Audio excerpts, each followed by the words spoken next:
दोस्तों मैं राज बोल रहा हूँ। शेयर ट्रैक में आपका स्वागत है। आज का वीडियो जो है HIV टॉपिक के बारे में है, लेकिन ये एक स्पेसिफिक मेडिसिन के बारे में नहीं, लेकिन मेरी राय के आगे चलकर शायद बोन मैरो ट्रांसप्लांट के ज़रिए HIV का क्योर हो सकता है।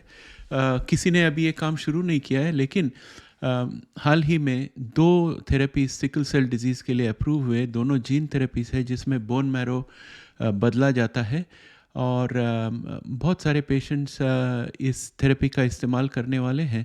तो मैं ये सोच रहा हूँ कि शायद बोन मैरो ट्रांसप्लांट का जो प्रोसीजर है वो थोड़ा इम्प्रूव हो जाएगा और उसे परफॉर्म करने में लोग थोड़े कम कतराएंगे। हालांकि ये जो सिस्टम है थोड़ा तकलीफ़ वाला है। तो मैं आपको पूरा डिस्क्रिप्शन बताऊंगा कि ये पहले बताऊंगा कि ये सिकल सेल डिजीज़ का किस तरह से ट्रीटमेंट हो रहा है, कि बोन मैरो को किस तरह से वो सीजन करते हैं वगैरह सब, और उसके बाद HIV के लिए किस तरह से हो सकता है बेस्ड ऑन अभी जो थेरेपीज़ की चल रही है HIV की, उसके ऊपर से मैं आपको मेरे आइडिया दे रहा हूँ। और आप में से कई लोग पूछोगे सर ये कब आने वाला है, इसका क्या भाव होगा। ये तो सिर्फ मेरा ओपिनियन है, ऐसा कोई थेरेपी आया नहीं है, लेकिन मुझे लगता है कि जल्दी से जल्दी कोई ना कोई कंपनी या कोई ना कोई यूनिवर्सिटी इस तरह का रुख अपना सकती है और उससे HIV का क्योर हो सकता है। तो चलिए शुरू करते हैं आज का वीडियो।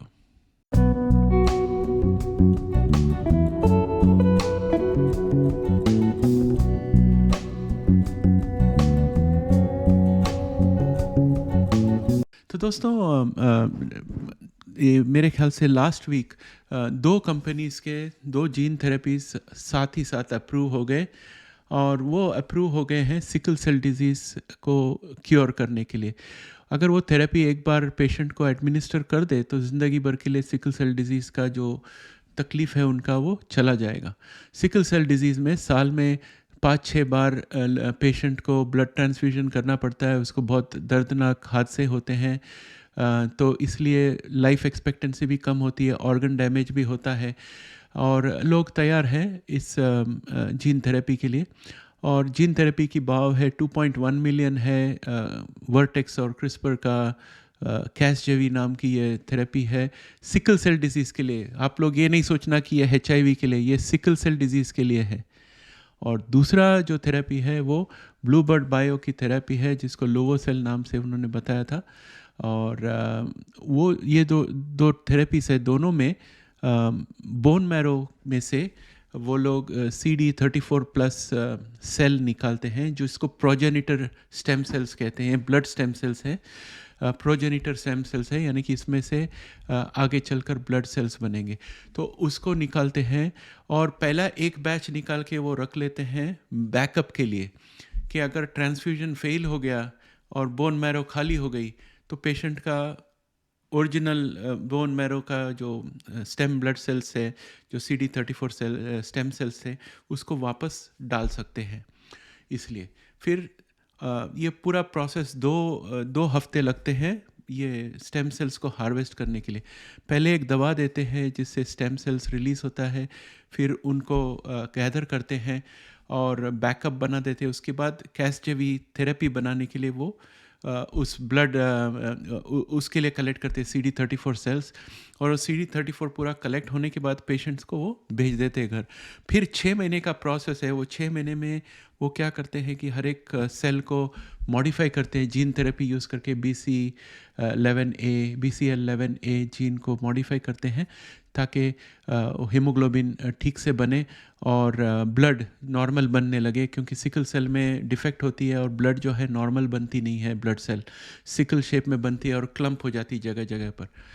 तो ये है कैसजेवी का। 6 महीने लगते हैं इनको बनाने को, क्वालिटी कंट्रोल सब करने को। फिर उसके बाद वो पेशेंट को हॉस्पिटल में ले आते हैं और पेशेंट को एक बसल्फन नाम का एक कंडीशनिंग एजेंट देते हैं। ये कीमोथेरेपी है। इस कीमोथेरेपी की वजह से पेशेंट का जो बोन मैरो है उसमें का सब स्टेम सेल्स निकल जाते हैं, बोन मैरो खाली हो जाता है, और इस अवस्था में पेशेंट को हॉस्पिटल में ही रहना पड़ता है। और ये 4-5 दिन का प्रोसीजर है, और इसके दौरान पेशेंट के बॉडी में ब्लड सेल्स नहीं बनती, तो हॉस्पिटल में सपोर्ट देना पड़ता है पेशेंट को। और उसके बाद कैसजेवी जो है उसका इन्फ्यूजन दिया जाता है, और कैसजेवी में जो इन्फ्यूजन देते हैं वो ब्लड स्टेम सेल्स जो है वो जाके बोन मैरो में बैठ जाती है और वहाँ पर ग्राफ्ट हो जाती है। सो फ्यूचर में उसमें से ब्लड सेल्स निकलेंगे और उसमें BCL11A जीन को मॉडिफाई किया है ताकि वो सही टाइप का ब्लड बना सके और पेशेंट को नॉर्मल ब्लड मिलने लगे।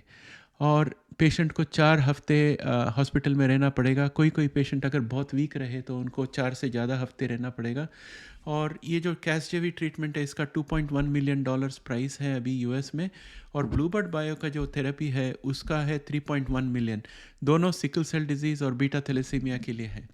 इसके अलावा एडिटास नाम की एक कंपनी है, उसने भी एडिट 301 नाम की एक थेरेपी बनाई है जिसको वो रेनी सेल नाम से पेश करने वाले हैं। उसका फेज़ 1 क्लिनिकल ट्रायल बहुत बढ़िया आया।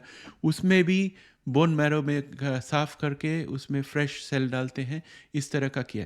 तो अभी मैं HIV के बारे में बात करता हूँ। तो मैं सोच रहा हूँ कि पहले जो बर्लिन पेशेंट है, लंदन पेशेंट है, वो सबको ल्यूकेमिया वगैरह हुआ था जिसके वजह से वो मरने वाले थे और उनको बचाने के लिए स्टेम सेल का थेरेपी करना पड़ता था और उसमें बोन मैरो ट्रांसप्लांट करनी पड़ती थी और इसके लिए लोग करते थे और वो तकलीफ़ झेलने को पेशेंट तैयार हो जाता था क्योंकि कोई और चारा नहीं था, ये लास्ट अटेम्प्ट था। तो उसमें उन लोगों ने CCR5 सप्रेस डोनर का बोन मैरो डाल के HIV क्योर कर दिया। तो मैं सोच रहा हूँ कि अभी हमारे पास जीन थेरेपी है, जीन एडिटिंग सिस्टम्स है और लोग और साइंटिस्ट को मालूम है कि कौन से स्टेम सेल्स को निकालना है और किस तरह से उसका जीन को एडिट करके उसमें CCR5 को सप्रेस करे और फिर उसको वापस बोन मैरो में डाल दें ताकि पेशेंट का आगे चलकर जो भी CD4 सेल बनेगा उसमें CCR5 रिसेप्टर नहीं होगा।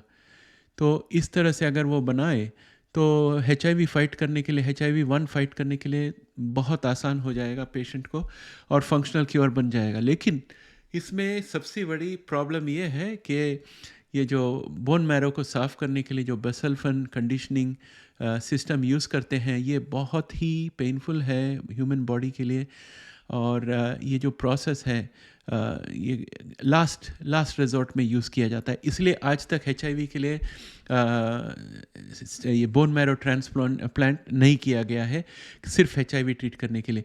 अगर कोई ब्लड कैंसर की वजह से मरने वाला हो तो उसको कर देते हैं बोन मैरो ट्रांसप्लांट और उसमें मौका देखकर वो CCR5 बगैर के जो डोनर है उनके पास से लेकर कर लेते हैं। लेकिन अभी जो सिकल सेल का थेरेपी में यूज़ किया गया है उसमें उन्होंने पेशेंट का खुद का सेल यूज़ किया है। तो अगर हम HIV थेरेपी ऐसा कुछ बनाए जिसमें पेशेंट का खुद का CD4 सेल निकालें हम और उसी को CCR5 के बगैर इंजीनियर कर दे तो उसमें से जो भी CD4 सेल बनेगा वो CCR5 रहित होगा। लेकिन इसमें प्रॉब्लम ये है कि जो CD4 जो स्टेम सेल्स निकालते हैं गारंटी नहीं होगा कि उसके अंदर HIV नहीं है। तो इसलिए उसमें एक और चीज़ डालनी चाहिए जो HIV वायरस को रेप्लिकेट होने से बंद करा देता है। तो वैसा कोई शॉर्ट इंटरप्टिंग RNA जैसे AGT103 में इस्तेमाल करते हैं, अगर उसमें डाल दे फिर उसे बोन मैरो में वापस डाल दे तो शायद एक अच्छी थेरेपी बन सकती है जिसमें लोगों को पूरा क्योर मिल सकता है, ऐसा मैं सोचता हूँ। ऑफ कोर्स आप लोग तो जानते हो मैं साइंटिस्ट नहीं हूँ, लेकिन ये स्टेम सेल थेरेपी का स्टडी किया मैंने क्योंकि इंग्लिश में वीडियो बनानी थी कि 2 थेरेपीज अप्रूव हो गए हैं और इसका मार्केट में क्या उसका वैल्यू होगा, वो सब के बारे में मैं जानकारी निकाल रहा था। तो मुझे पता चला कि इसको 6 मंथ्स लगेंगे बनाने को, 2 हफ्ता पहले सेल्स निकालने के लिए चाहिए और उसके बाद 4 हफ्ते लगते हैं पेशेंट को रिकवरी करने के लिए। ये सब मिला के लगभग 1 साल या 9 महीने के जितना का प्रोसेस है। तो ये आसान नहीं है और काफ़ी परेशानी है। लेकिन साथ ही साथ ये जो जीन थेरेपी कंपनीज है जो बोन मैरो ट्रांसप्लांट कर रहे हैं सिकल सेल डिजीज़ के लिए, वो अलग से कंडीशनिंग एजेंट भी वो जीन थेरेपी के ज़रिए बना रहे हैं जिसके थ्रू केमिकल के बजाय ये जेंटल कंडीशनिंग कहते हैं, जेंटल कंडीशनिंग इस्तेमाल किया जा सकता है।